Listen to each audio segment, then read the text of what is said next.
Israel ആക്രമണത്തിൽ ഹിസ്ബുല്ലയ്ക്ക് പിന്തുണ ഉറപ്പു നൽകി ഇറാൻ രംഗത്ത്.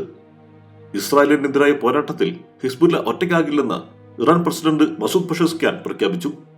ലബനനിൽ ഇസ്രായേൽ ആക്രമണം കടുപ്പിക്കുന്നതിനിടെയാണ് ഇറാൻ പ്രസിഡന്റിന്റെ പ്രഖ്യാപനം. പടിഞ്ഞാറൻ രാജ്യങ്ങളും അമേരിക്കയും എല്ലാം പിന്തുണയ്ക്കുകയും സഹായിക്കുകയും പ്രതിരോധമൊരുക്കുകയും ചെയ്യുന്ന രാജ്യത്തിനെതിരായ പോരാട്ടത്തിൽ ഹിസ്ബുല്ല ഒറ്റയ്ക്കാകരുതെന്ന് CNN നൽകിയ അഭിമുഖത്തിൽ പെഷസ്ക്യാൻ പറഞ്ഞു. ലബനനെ മറ്റൊരു ഗാസയാകാൻ അന്താരാഷ്ട്ര സമൂഹം അനുവദിക്കരുതെന്നും അദ്ദേഹം ആഹ്വാനം ചെയ്തു.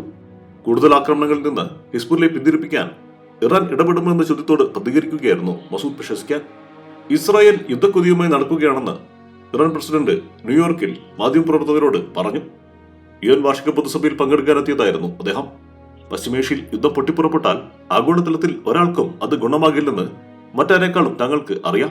ഇവിടെ ഇസ്രായേലാണ് ആക്രമണം വിപുലമാക്കാൻ ശ്രമിക്കുന്നത്. കഴിഞ്ഞ 100 വർഷത്തിനിടെ ഇറാൻ ഒരു യുദ്ധത്തിനും തുടക്കം കുറിച്ചിട്ടില്ല. എന്നാൽ ഇറാന്റെ സുരക്ഷയ്ക്കും അഖണ്ഡതയ്ക്കും ഭീഷണി ഉയർത്തിയാൽ ഒരു രാജ്യത്തെയും വെറുതെ വിടില്ലെന്നും മസൂദ് പെഷസ്ക്യാൻ മുന്നറിയിപ്പ് നൽകി.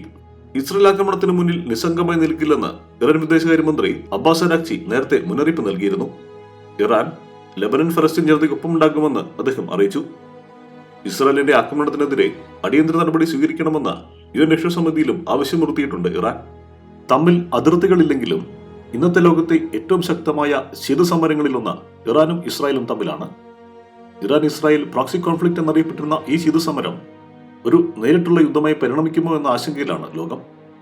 അങ്ങനെ സംഭവിച്ചാൽ മേഖലയിലാകെ അനിഷ്ടങ്ങൾ ഉണ്ടാക്കാവുന്ന യുദ്ധം വരെയാകും ഫലമെന്ന് പല വിദഗ്ധരും മുന്നറിയിപ്പ് നൽകുന്നു. ഇസ്രായേൽ ഗാസയിൽ ആക്രമണങ്ങൾ തുടങ്ങിയപ്പോൾ മുതൽ ഇറാനുമായുള്ള സംഘർഷ സാധ്യത കണക്കിലെടുക്കപ്പെട്ടിരുന്നു. ഇറാനിൽ വെച്ച് ഹമാസ് നേതാവ് ഇസ്മായിൽ ഹനിയ കൊല്ലപ്പെട്ടത് ഇരു രാജ്യങ്ങളും തമ്മിലുള്ള നില വളരെ വഷളാക്കി. ഡമാസ്കസിലെ ഇറാനിയൻ എംബസിക്ക് നേർക്കുള്ള ഇസ്രായേൽ ആക്രമണം, അതിന് തിരിച്ചടിയായി ഇറാന്റെ ഡ്രോൺ മിസൈൽ ആക്രമണങ്ങൾ, ഇറാനിലെ ഇസ്ഹാൻ എയർബേസിലെ ഇസ്രായേൽ ആക്രമണം തുടങ്ങിയ ഒറ്റപ്പെട്ട ആക്രമണങ്ങൾ നടന്നെങ്കിലും അവയൊന്നും സൈനിക ഭാഷയിൽ പറഞ്ഞാൽ എസ്കലേറ്റ് ചെയ്തില്ല, അഥവാ രൂക്ഷമായില്ല. എന്നാൽ ഇപ്പോൾ ഇറാന്റെ ശക്തമായ പിന്തുണയുള്ള ഹിസ്ബുള്ളയ്ക്ക് നേരെ ഇസ്രായേൽ നടത്തുന്ന വലിയ ആക്രമണം ഇരു രാജ്യങ്ങളും തമ്മിലുള്ള യുദ്ധസാധ്യതകൾ വീണ്ടും ചർച്ചയ്ക്ക് വെക്കുന്നു. ഇറാനെ ആക്രമിക്കണമെന്നും ആക്രമിക്കരുതെന്നും വാദിക്കുന്ന പ്രതിരോധ വിദഗ്ധർ ഇസ്രായേലിലുണ്ട്. ഇറാനുമായി യുദ്ധം തുടങ്ങിയാൽ അത് ഇസ്രായേലിന് നാശം ചെയ്യുമെന്ന് ചിലർ പറയുന്നു. ഇറാന് റഷ്യയുടെയും ചൈനയുടെയും സഹായം കിട്ടാം.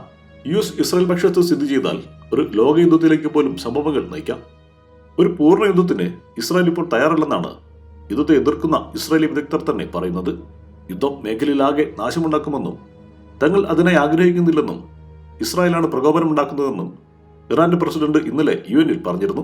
കൂടുതൽ പ്രശ്നങ്ങൾ ഉണ്ടാകില്ലെന്ന് തന്നെയാണ് ലോകത്തിന്റെയും ശുഭപ്രതീക്ഷ. News desk, One Nation media.